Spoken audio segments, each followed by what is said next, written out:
horrible biker gang called the Wild Ones are coming! We've gotta run! Hide! Ah, ha, ha! Cue the intro!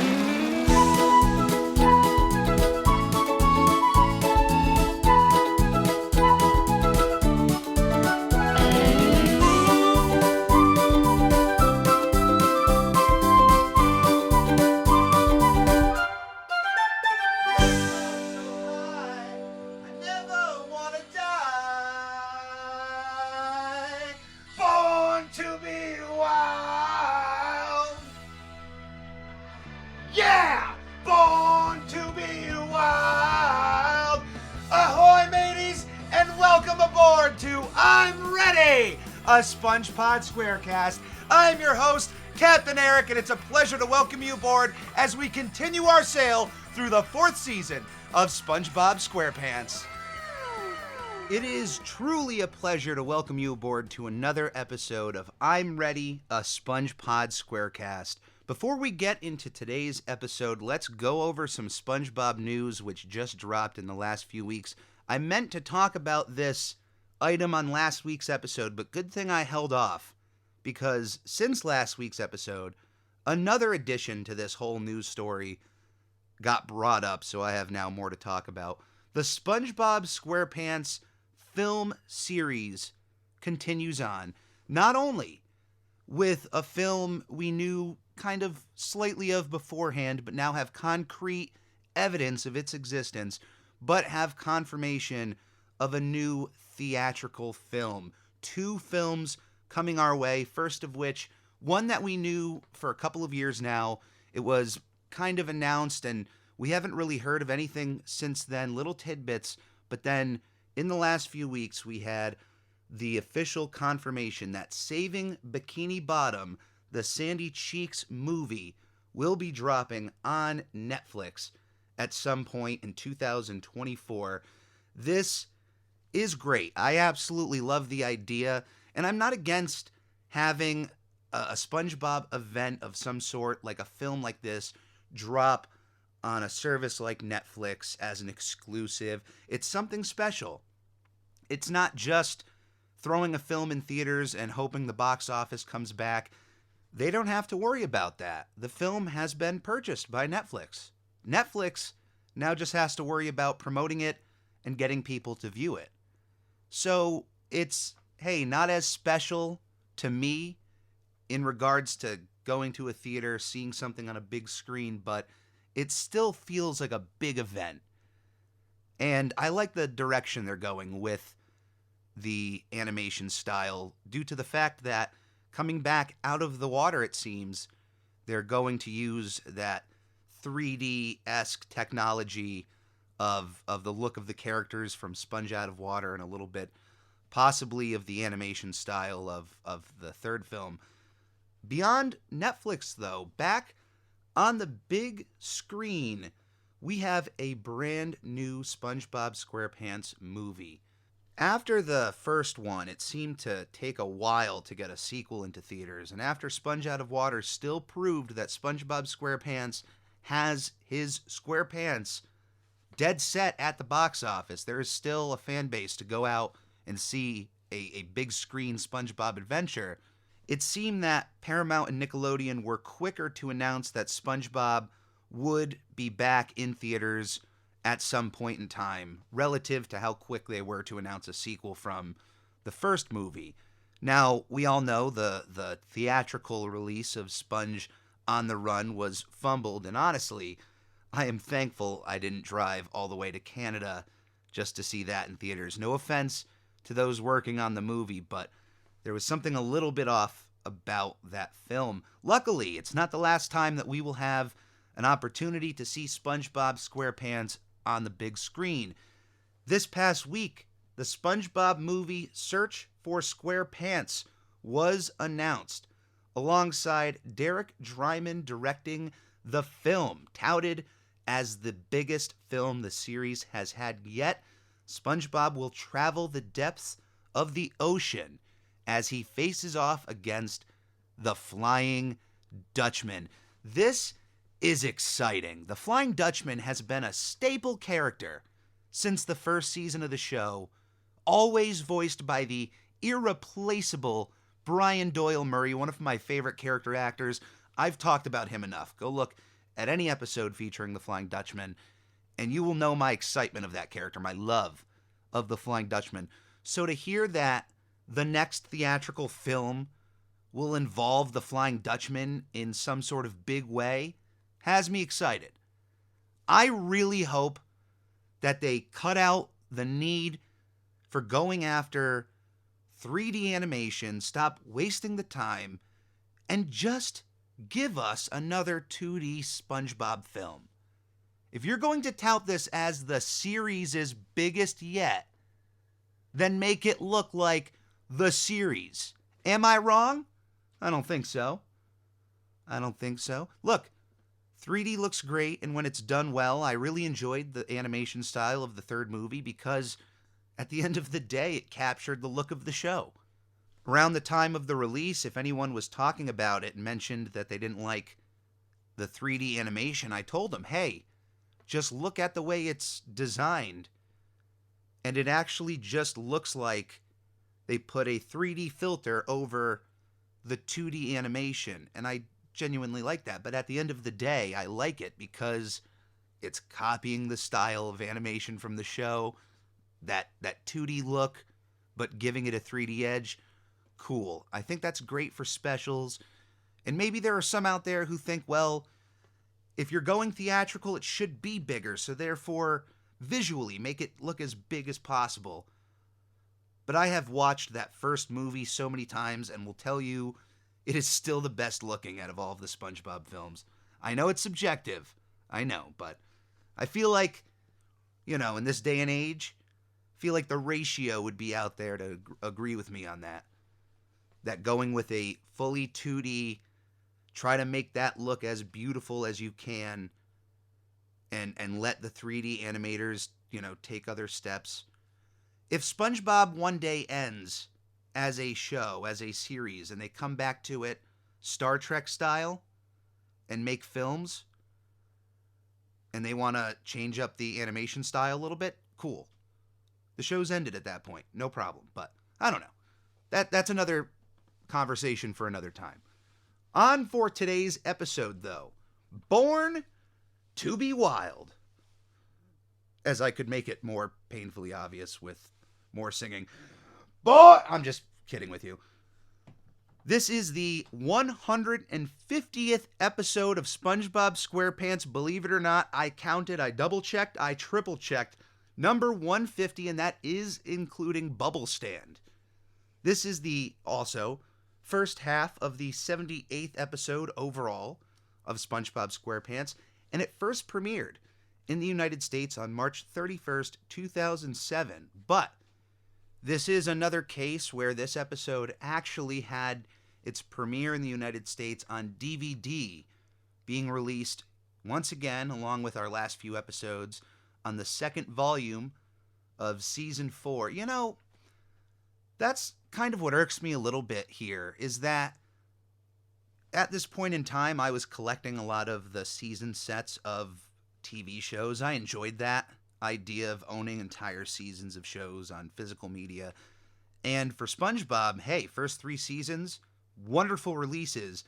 And it wasn't until Season 4 that all of a sudden there was this rush or this need to get the DVDs out even before the seasons were airing on television. It felt at that point a little useless. Like, okay, are you going to release the 5th season completely on DVD before it airs in the United States? Is this how it's going? It didn't even fully air in the rest of the world before it started releasing on DVD. So their release schedule here was a bit off, but if you had purchased that Volume 2 of Season 4, you had a few of these episodes before their official air date in the United States, at least, because it aired elsewhere beforehand, even in 2006. Our storyboard directors for this episode are Luke Brookshire and Tom King. Our writers for this episode are also Luke Brookshire and Tom King, who wrote it alongside Stephen Banks. Our animation director is Tom Yasumi. Our technical director is Vincent Waller, and our supervising producer is Paul Tibbett. Oh, yeah! So before we step foot into this episode, we have to talk about bikers a little bit, and I have to be honest with you. My knowledge of the subject is primarily from media, and I'm not just thinking of Sons of Anarchy because I have not watched that show in full, but there have been a slew of bikers and characters who enjoyed motorcycles and a wide variety of these archetypes throughout TV shows, video games, movies. I can think of so many, and I don't want to blurt any out just to offend, not to offend anybody. I don't want to offend anybody and say this is the first biker character I think about. But what I want to say is, for the individuals I have met in my life who have been enthusiasts about motorcycles, and those who even consider themselves bikers or a part of a gang, they all have one thing in common. From the Sunday drivers to the real daily bikers, they all have a general enthusiasm for what they are riding. And I can see that, I can feel that. And unfortunately, in some of the media I have seen, I don't know how real this is. I can imagine it is a real thing due to my experiences in certain cultures, but in biker culture, there are those who live and breathe on their motorcycle. They are bikers through and through, whether or not they are affiliated with a gang, which, by the way, that term can be thrown around a lot and has so many negative connotations to it. But a biker gang, there are those out there who just rally together and ride for the sake of being out there in the wild spaces of the world and aren't causing any issues, any negativity. They may look dangerous, they may look the part of what you think an angry, dangerous biker is, but they're probably teddy bears, and they just probably enjoy the thrill of being out there on the open road. So that's why it's tough, because what happens in this episode is very much what I think happens for a lot of people out there, is that they see a group of bikers together, and due to their thoughts or what they know of the culture from media, or what they've been shown, what they've been told, then all of a sudden there's this ballooned fear over who they are, what they're here for.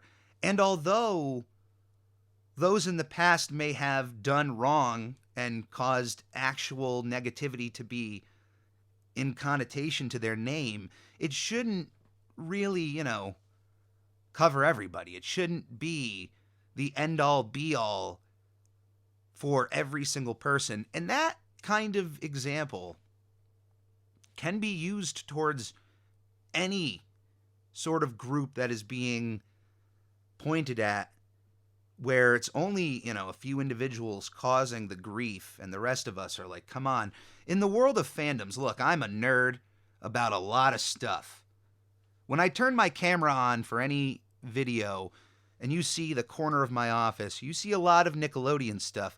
But if I turn that camera, you will see a lot of comic book stuff, video game stuff, skateboarding stuff, wrestling stuff. I'm into a lot of different fandoms and cultures, and in every single one of them, there are certainly fans that really make everybody else look bad.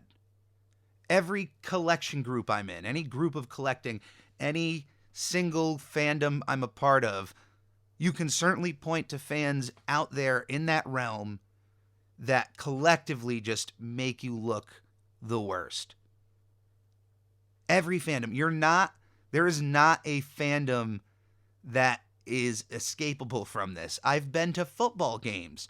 You can find, at every single football game, you can find fans that make your fandom look bad. Like, if there was a single camera on them, going out to the universe of this is what the fan base is of this team, everybody else would be pretty upset about that, I'm sure. It's the same case in every single fandom. That kid jumping on the counter at McDonald's, yelling for Szechuan sauce, that goes around and makes everybody who's into Rick and Morty look bad. Well, in today's day and age, that is also a touchy subject, but nonetheless, you can find those bad apples in every single fandom. So when it even comes to bikers, there are those who have caused negative connections to just the enjoyment of a motorcycle. But as you will find out, not everybody who rides a motorcycle should be feared. What is really interesting and what I have to be open about, the one thing, and I will be open about this, when I think of bikers, this is not the first thing I think about. I'm not going to tell you what the first thing I think about is. I just won't. But during the rabbit hole of research of this episode, what was really interesting was the timing of this other piece of media. And to explain beforehand as to why I have such a love for this movie, in the years before it came out, when my parents first signed up for premium cable, part of the deal was that every couple of months we would have access to a new movie channel, like a new premium channel like HBO, Cinemax, Stars.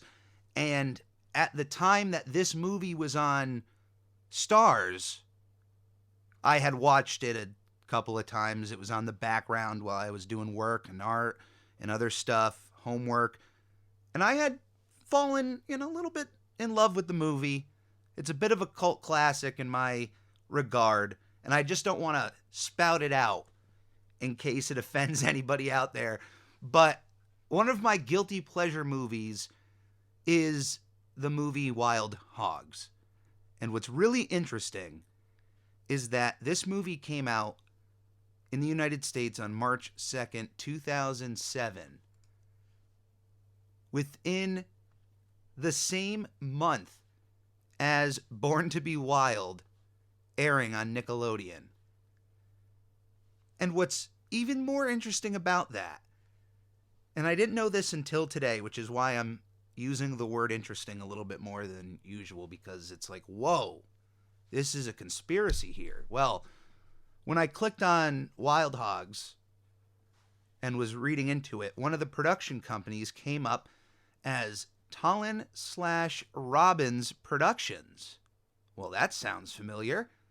Even though it's a Disney movie, one of the production companies behind it is Tallinn Robbins. For those that don't know, that is the production company co-owned and operated by Brian Robbins, the current president of Nickelodeon, who has a wild history with Nickelodeon going all the way back to All That in 1994, of course, leading up to him becoming the president.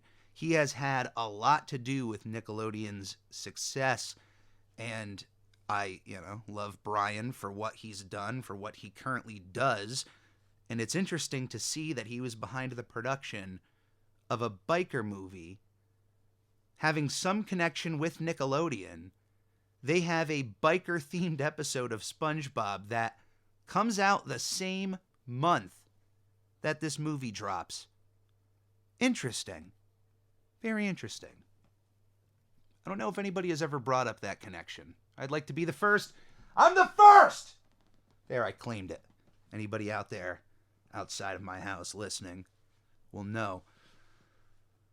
For Wild Hogs, though, that movie in and of itself covers the entire idea of the bikers who enjoy riding their motorcycles, being around their friends, having camaraderie, but then they're coming across the gatekeeping lifers of the lifestyle of biking.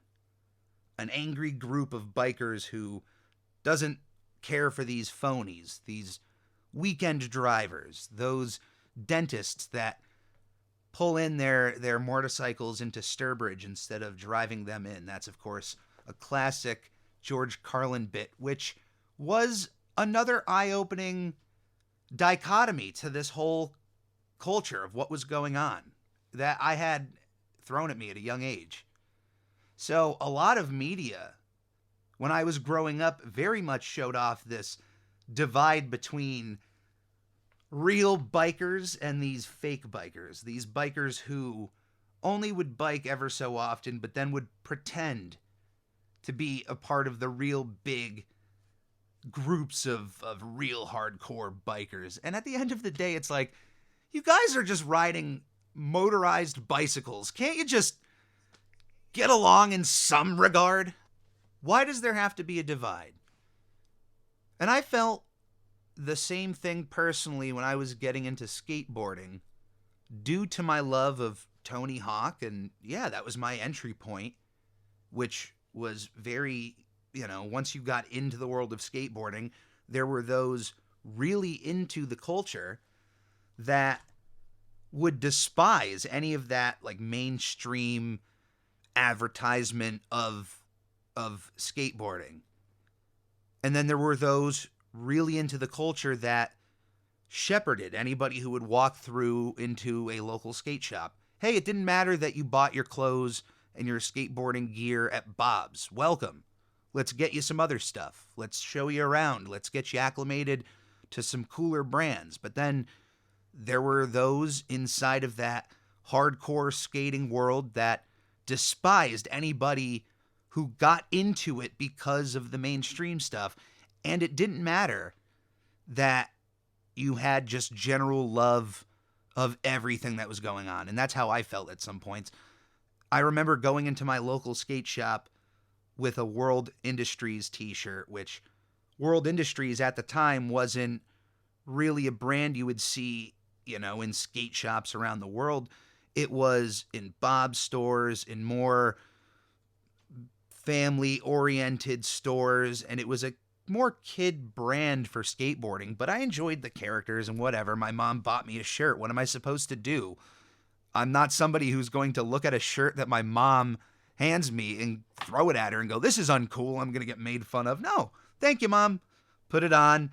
Just a t-shirt. And I remember walking into our local skate shop at one point, and one guy who was a little bit older than me, maybe 3 or 4 years, just openly making fun of me for wearing that shirt. And I had and it's like, okay, man, get me another shirt that is cool for you. Like, why would you go out of your way to go up to any kid under the age, even if somebody's 25 and they're wearing a shirt that you're like, that's uncool. Why do you have to make it known? Like your subjective likes. And that always rubbed me the wrong way. But from that experience, I got it. Like I understood. And from obviously talking to other friends who were into skateboarding, and they would express certain likes of brands that were underground or skateboarding teams and decks. And anyway, I'm getting away from biking, but it's the same. It's still the same. I can be outside of the world of bikers and still know that same kind of attitude is happening right in there.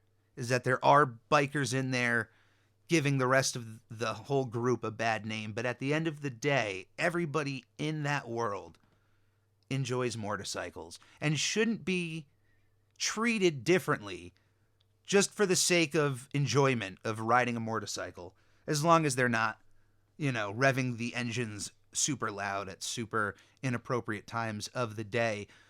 But as this episode starts out, SpongeBob runs into a group of bikers that, if you're paying attention, there is no twist at the end of this episode. If you just watch the beginning of this episode, they don't really hide the fact that this group of bikers draped in leather, denim, and riding their, I don't know what the underwater brand of motorcycle that they may be riding. I know up here Harley Davidson is like the most well-known mainstream motorcycle brand you could go after. So maybe Harley Davidson has a underwater division, making smaller bikes for fish. Or it's all custom bikes from one of the Paul Sr., Paul Jr., one of those guys. If you just pay attention and watch this group of bikers drive by, you can very clearly see that it's a group of geriatric, elderly bikers. And not to say that they aren't still possibly dangerous if they want to be, but when SpongeBob runs into these bikers on the road, which, by the way, he's more worried about a jellyfish in the street getting hit instead of himself. That I went back and watched a certain bit of this episode and caught that joke again. And the second time I watched it, and as SpongeBob gets hit, I actually laughed the second time. When I watched the episode the first time, it happened, and I was more writing notes. And then when I was going through again for some other parts and caught it again, I was like, you know what? That is genuinely funny. A creature, it's like a bird flying above the road and you running into the road and going, oh, you better get out of here, like a bumblebee or something. You don't want to get hit by a car, and then you get hit by a car. But he runs into this group of bikers, is holding on to the back of one of their jackets, and reads the Isled Ones. The Isled Ones. Not Isle. That would be like the Island Ones. The Isled Ones, which SpongeBob, he doesn't seem, once he notices a group of bikers, to immediately freak out about this. He just goes, all right, hey, you guys have fun. You're riding around. That's SpongeBob's way of thinking. But once he is off of the back of the biker, he rips off a piece of the embroidering on the back of the jacket. When he finds it in his hands, he sees a W. Oh, they're not the Isled Ones. They're the Wild Ones. Right as he says that, and I forgot to look this up. What is the origins of the crazy pickaxe miner, trope? But SpongeBob runs into this crazy miner in the ground, not a child, but a guy with a pickaxe, an old man, giant gray beard, a character archetype that we have seen in media, I feel like countless times. Just someone who is mining for gold or lives up in the mountains who has lost their mind a little bit. They're certainly a few eggs less of an omelet, if you know what I'm saying.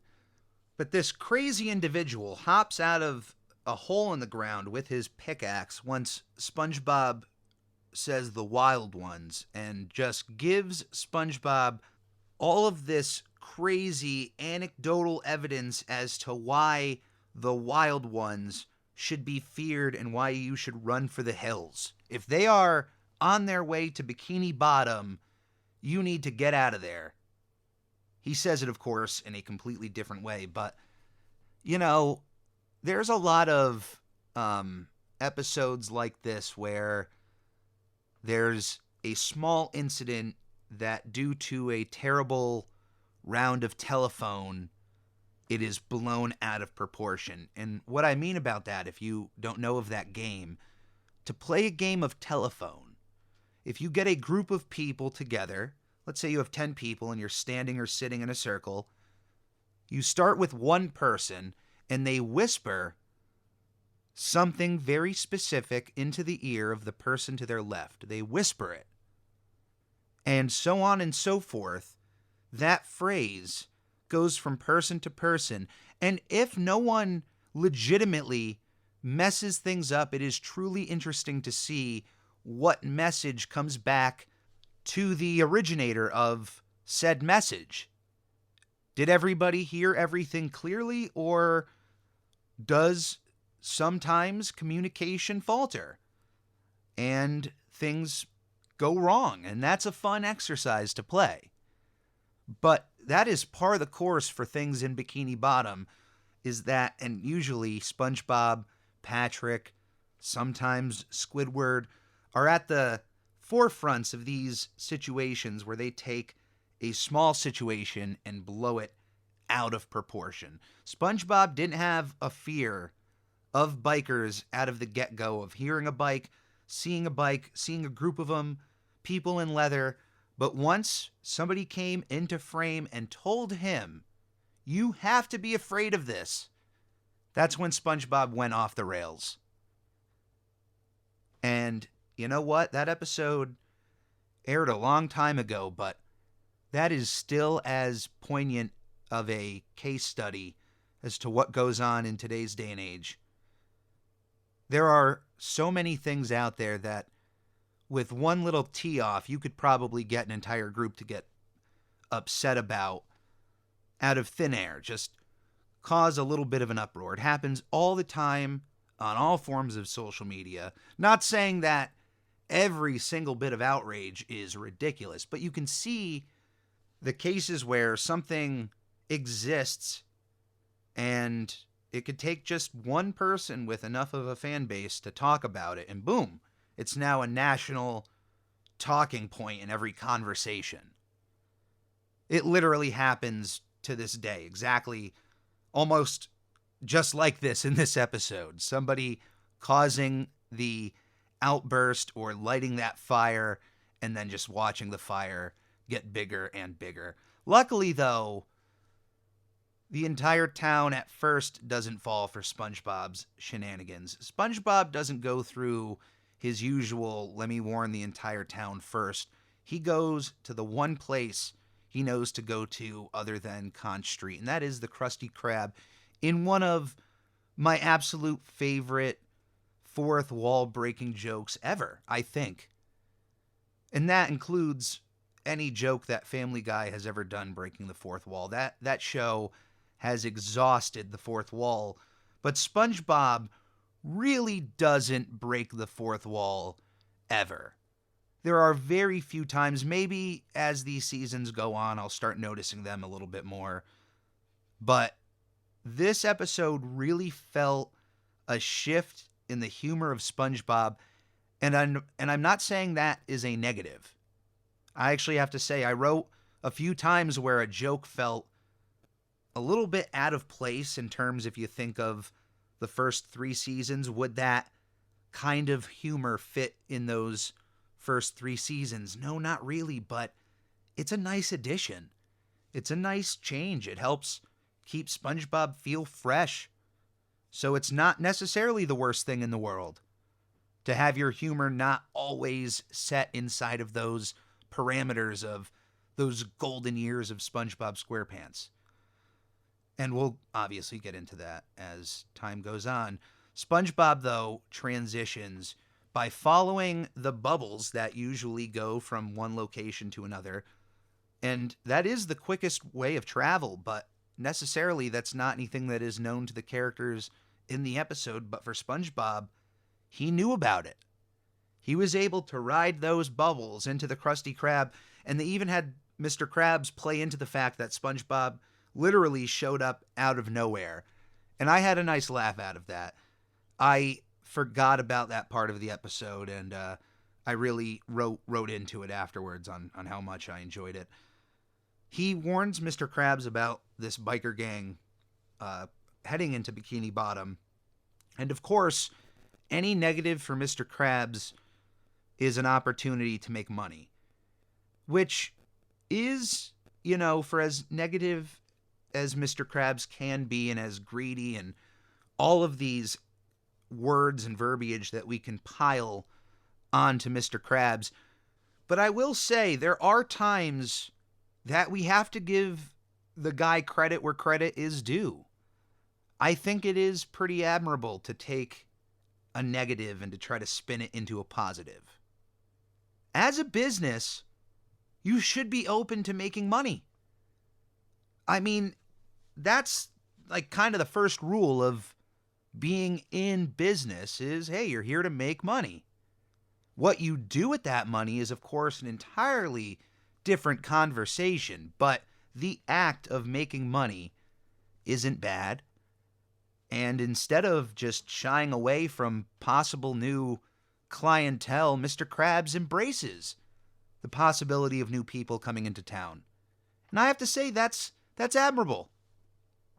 With SpongeBob and his fear-mongering of this impending biker gang without any evidence other than what some crazy guy off of the side of the road told him, Mr. Krabs is taking that and going, well, you know what? If their impending arrival is imminent, I'm just going to make extra money off of this, and welcomes the Wild Ones into the Krusty Krab, turning the Krusty Krab into the weakest biker bar you'll ever see.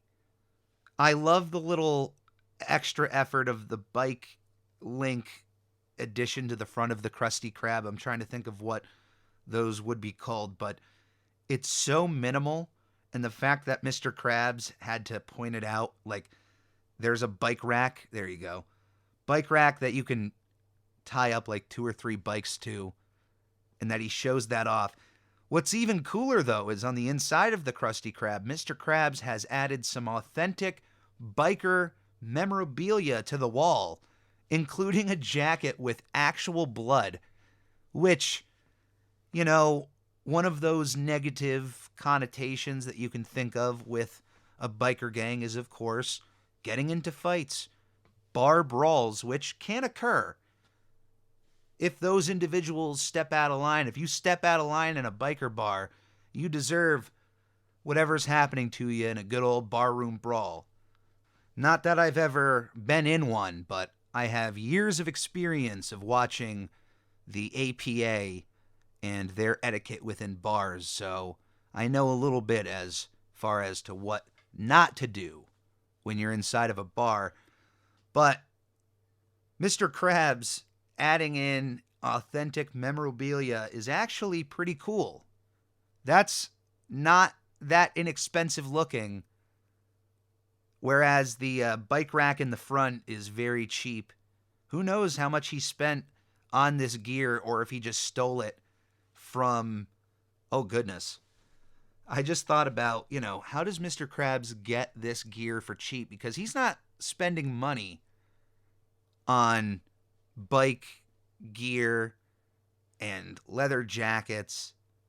So he has to be getting it from someplace free. And the only thing I can think of is an accident that may have happened. And Mr. Krabs is absolutely the individual, the kind of individual to go by an accident and to see pieces of said accident thrown around and going, oop, this is mine. Ooh, a free jacket. Ooh, this part from a motorcycle. Ooh, look at this. This one's free. It's on the ground. Finders keepers. Look, it has authentic blood on it. I honestly, legitimately did not think of that until right now. I didn't even write that in my notes as a possibility.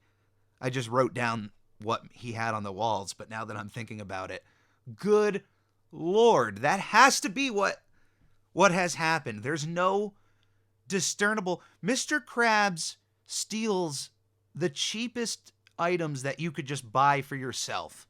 So there is no way that he even spent $1 of what was on that wall.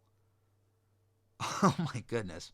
Beyond that, beyond the dried blood and the memorabilia of what may be an accident, he has also added a new burger type onto the menu, a bike burger, which is a Krabby Patty in the shape of a motorcycle.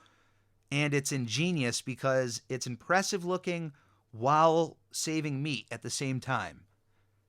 There's literally less meat on that burger and possibly more work for SpongeBob in shaping that. So who knows? But I guess with that kind of art, you could charge more for that and therefore make even more of a killing.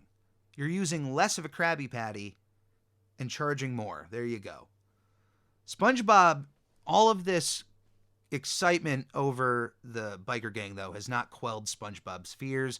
He moves over to Squidward, who, for some reason, is not at work at this moment in time, but has no need for SpongeBob's shenanigans. SpongeBob moves over to Patrick, who still has a little bit of an attitude from last week's episode, but after SpongeBob actually says hi to him, everything is kind of quelled and Patrick can go back to his lovable, goofy self.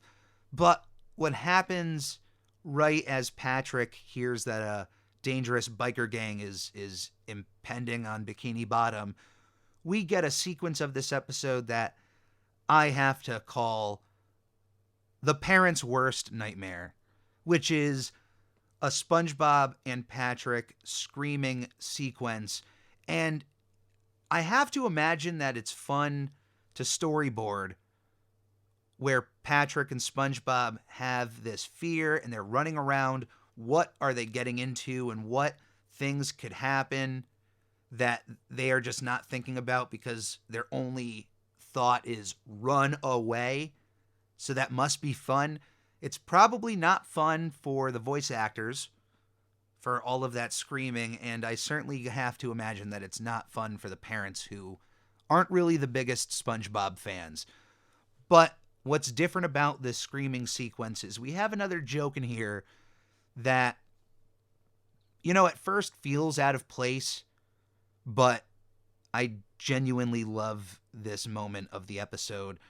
During this screaming sequence of SpongeBob and Patrick running away, they somehow make it into a giant clam for hiding purposes, inside the mouth of a giant clam, who spits them out, I have to imagine, over the taste of Patrick, who doesn't really bathe at all, and dumps mouthwash into his mouth, which is not what I'm talking about. That's already a pretty funny little SpongeBob gag.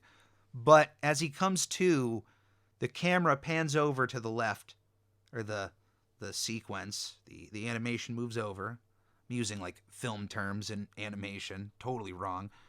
But we get this other clam who comes in and goes, hey, what happened?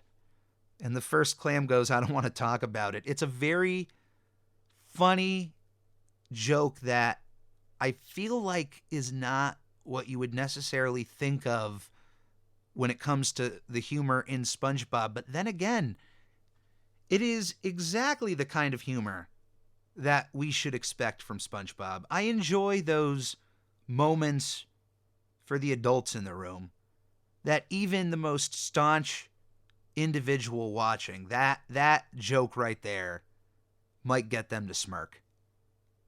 I enjoyed it a great deal. At the end of this sequence of freaking out, SpongeBob and Patrick come up with the idea of, well, if nobody is going to do anything about these bikers and we're the ones left to it, we might as well dress up as bikers ourselves. And then we'll intimidate the wild ones to leave Bikini Bottom. And they become the town's newest premier biker gang, the Bikini Bottom Bad Boys. What you gonna do when the Bikini Bottom Bad Boys run wild on you? That's right, the quad Bs, the quadruple Bs, riding through the streets of Bikini Bottom on the meanest set of wheels you have ever seen. I'm sorry, the goofiest set of wheels. Of course, we have seen SpongeBob with a bicycle of some sort. That unicycle he has had since the first season has now been attached with a set of handlebars. So he's riding this unicycle bike, and Patrick has been given a very similar bicycle where they have the wheels as like paddles, like they would have a paddle boat, and Patrick has a tricycle with two little tiny wheels in the back, which, by the way, there are trike motorcycles out there that look pretty cool. And I have to imagine that Patrick would look great on one of those. But here, with this regular old tricycle, he just looks ridiculous. What is not ridiculous, though, is the outfits that these two have decided upon. Based very much on the Marlon Brando movie The Wild One, Patrick is donning the exact look of Marlon Brando from that movie. As far as SpongeBob is concerned, I am not sure as far as the character's name in the movie, But if you look up the Wild One from 1953 and look at the images, it shouldn't take long before you stumble across an image from that movie of someone wearing a costume very similar to what SpongeBob is wearing. A striped shirt, a vest. He is not wearing the helmet with the spike on it, but that is just an extra little cherry on top of SpongeBob's outfit. A little off piece of trivia. Around this time, I don't know if it was in 2007 or 2008, but a very popular poster was circulating across the country of SpongeBob and Patrick in these exact outfits, but on actual motorcycles on this poster that I used to have. And I only say popular across the board because there were so many vacations that I took around the time that this poster was out. My parents almost every summer would take 2 or 3. And there were so many places that this poster was available. So it had to have circulated around somewhere. But yeah, their costumes in this episode very much pulled from that classic 1953 film. So kudos to those working behind the scenes to make that connection. But they're riding around town and nobody is taking them seriously. Even walking into the Krusty Krab, the only thing that Mr. Krabs sees as a positive is that these two could help get beaten up by the wild ones in the parking lot to make them hungry for some Krabby Patties before they eat and then beat them up again. He sees them as a part of the attraction of bringing this biker gang in, whereas SpongeBob and Patrick fully believe that with these costumes and with these personas of bikers, it'll be enough to ward off the biker gang. Squidward has some of the best animation in this episode that I have to say in all of the show's history up to this point, there have been episodes that have stretched out Squidward in many different ways and have shown him in so many different malleable and expressive fashions. But for some reason, there were so many little nuanced animation details to when Squidward was making fun of SpongeBob and Patrick inside of the restaurant, and when the biker gang, once they heard the bikes and Squidward rose up the pole of the Krusty Krab, I started just noticing all of these little extra movements of Squidward. And I have to give a shout out to those designing this episode, for those working behind the scenes, for adding so many extra little nuanced details to Squidward that I don't think I've seen thus far. And certainly as time goes on, I do think the expressiveness of the characters in these small little nuanced areas of talking get turned up every little bit for each season, to a point that although the animation and the designs are beautiful, I do think animation fans gush a little bit too much when it's like that Ren and Stimpy mentality where every frame shouldn't be the same as the last one, or every expression. There are moments where you should just have the plain old expressions, so then you can appreciate the times that the animation can then go wild. But if a character overexpresses every single time they're on camera, it then loses the magic of the overexpression. You then almost have to work harder to surprise yourself.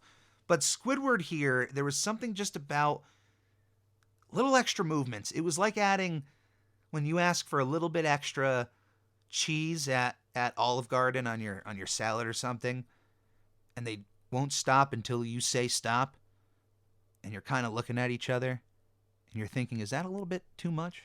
Should I tell them stop right now? No, you know what? Let this ride. Is that? Stop. All right, that's perfect. It's a perfect amount. Boom. I gotta say, they let the cheese ride a little bit here on Squidward. Right before the wild ones show up, I have to mention there was another blood joke in this episode, and the thought of dried blood on a leather jacket is one thing, but here we have Patrick and SpongeBob taking biker culture to a vampire extreme where Patrick is legitimately drinking blood. It may be one of the grossest jokes of the show, and a part of that whole collective of, does this kind of humor fit SpongeBob? This one, I'd say out of all of them, is the one I think is the closest to the line, or maybe crossing the line just ever so slightly. Although, for me, it's not just from simply having blood mentioned. It's the fact that Patrick is consuming it, but right after I was having these little quells, SpongeBob comes in with the diet blood and immediately turns it into one of the best SpongeBob jokes of the entire episode. So they're drinking blood, they're taking this seriously, and Squidward brings up, hey, is it possible that maybe you are blowing this out of proportion? SpongeBob asks the question, Squidward, when have I ever taken anything out of proportion? Lies! Lies! Lies! Lies! Lies! We get a little bit of a montage of SpongeBob freaking out over seemingly mundane issues like being out of napkins at the Krusty Krab, freaking out over removing that do not remove under penalty of law tag from mattresses, which, by the way, in all of the years of that tag's existence, those words, has anyone ever been prosecuted once for ripping the tag off? Is it a legitimate issue? I don't know, but I've never heard of anybody having any problems from that, and that's a wonderful joke for SpongeBob to make. Freaking out over being blind, but the lights just being off. Usual circumstances for SpongeBob. He freaks out over a lot of things. But as soon as the sound of bikes are making their way to the Krusty Krab, now the thought of a biker gang is becoming more real for everyone in the Krusty Krab, and Squidward now lights this match. This combustion happening in the room is now all lit because of Squidward freaking out because of the wild ones making their way into town. Everybody starts freaking out. Now that Squidward is freaking out, he's usually the voice of reason, so they listen to him. He's usually the adult in the room. And once there's a freak out, boom, everybody starts going nuts, leaving for the exit. And we see an individual walking over to his family who has left without him, which is extremely funny, but this guy apparently left the table to grab napkins and has a massive stack of them. So I don't know if they meant to answer the issue of the napkins always being out, but I'm blaming this guy. Look, pal, you only need to grab a few napkins. You don't need to take a whole stack like that. You know, it is what it is, but that's the culprit right there, Mr. Krabs. That's why you're spending so much every month on napkins, because this guy is taking humongous amount of them to the table. Every single day he's probably coming to the Krusty Krab and stealing an entire container's worth of napkins. But, of course, once everybody leaves, Squidward is one of the last ones making it in the street, holding up a very crudely made biker shirt to show his love for the wild ones. Squidward is putting his acting to work, pleading his life to these bikers. And as they show up, lo and behold, if you were paying attention in the beginning, you will find yourself with a group of elderly bikers who, once you think about it, we have ourselves another episode where at the center of it all, a simple M to W mix-up has occurred. Back in Mermaid Man and Barnacle Boy 4, we of course had Mermaid Man's belt being turned from M to W for Wumbo. That was the problem, of course, and here we have SpongeBob, who ripped off that W and was holding it the wrong way this entire time. Of course, this biker gang is known as the Mild Ones, and they are simply cruising on through for the love of the open road. They are not a threat to anybody, and lo and behold, there was no reason for a freak out in the first place. What I like about this episode's end is not that it's just an egg on the face of SpongeBob and Patrick for the idea that they shouldn't have gone to this level of freak out in the first place, but right after the mild ones get back up on the road, we see that Squidward has joined them in a sidecar, embracing the biker lifestyle. He was dead serious about his plea, and it's one of my favorite endings to this show's run up to this point, I would say. It's in the top 10. I don't think it would break the top 5, but it might. I genuinely love Squidward, and I love when he has moments where he can win, even if it's a small personal win, like what happens here. I genuinely love it.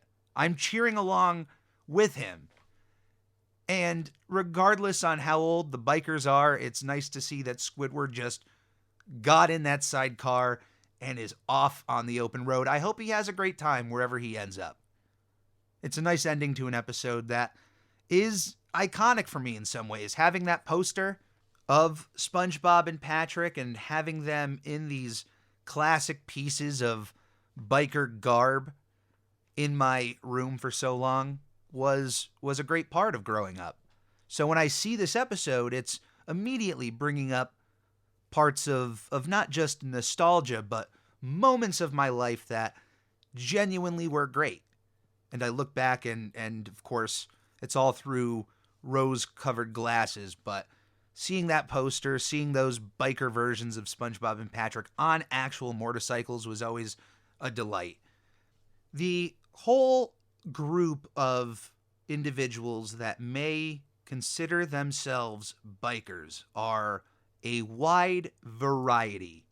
And I can tell you that without even knowing, because in every group, you never know what you're going to get. There is a wide variety of individuals. Don't let the way somebody dresses or the way somebody looks determine who they may be. Because I will tell you, I have met personally bikers who dress that way from head to toe with the bandana and the chains and the leather, and they look like big, mean dudes, and they can be if they really want to, but at the end of the day, they have wonderful personalities, great senses of humor, wonderful humility. There are biker groups across the country that do wonderful charities and great things for children, like collecting toys for Toys for Tots or other organizations out there. So at the end of the day, what I'm trying to say is you really shouldn't judge a book by its cover. Your intuition can be right a lot of the time, but you should never 100% assume that you know somebody, because every single person out there who can claim I can know everything about that book from the cover alone and I don't need to look into the book, those people can be easily proven wrong. Easily. Now, certainly, you can look at someone and feel, ooh, that is something I'm not used to, and it is okay to feel a certain way, but you should also be aware of your feelings. Be open to knowing more about people and be open to exploring each and every individual as their own person and not just clumping together those bad apples. Every single person deserves respect out of the gate, and if they quickly prove whatever you think about them right, then hey, go on with your thoughts, but you shouldn't just judge how somebody may act or react based solely on the way they look. That's never the right thing to do. And that is going to be it for this week. And I'm Ready, a SpongePod Squarecast. Thank you so much for coming aboard. Truly, I cannot express my gratitude and humility enough for each and every one of you who come aboard and be a part of the Ready crew week in and week out. You're everything to me, and I thank you. Thank you for coming aboard. If you would ever like to write into the show, if you have ever any questions, suggestions, comments, you can write in at spongepodpodcast@gmail.com. spongepodpodcast@gmail.com. If you would like to follow the captain on forms of social media, you can do so on Twitter at I'm Ready Podcast and on Instagram at SpongeBob Podcast. If you would like to support the captain, there are two ways you can do so. First of which costs you nothing, and it is by fact the best means to support the captain, and it's by subscribing to the Captain Eric YouTube channel, either by clicking on one of the links in the podcast description below, or heading over to youtube.com/@thecaptaineric and clicking that subscribe button. Clicking that subscribe button is by all means the best way to support the captain. I love each and every one of you who join the Ready crew, but if you would like to go the extra mile in terms of support, you can click on that Redbubble link in the podcast description below. There you'll find a bunch of different pieces of Captain Eric art that you can put on a multitude of different products. Anything that comes in from my projects go directly back into my projects, and it is always appreciated. The word appreciation gets tossed around a lot here, but I honestly have very few other words that I can express other than my appreciation towards you and your time. Time is precious on this planet, and you spent your time aboard with me, so I thank you from the bottom of my heart. Until next week, please, as always, stay safe and be kind to one another, and come aboard again to another episode of I'm Ready, a SpongePod Squarecast. Let's ride! Goodbye! They seem really nice. Hey, where's Squidward?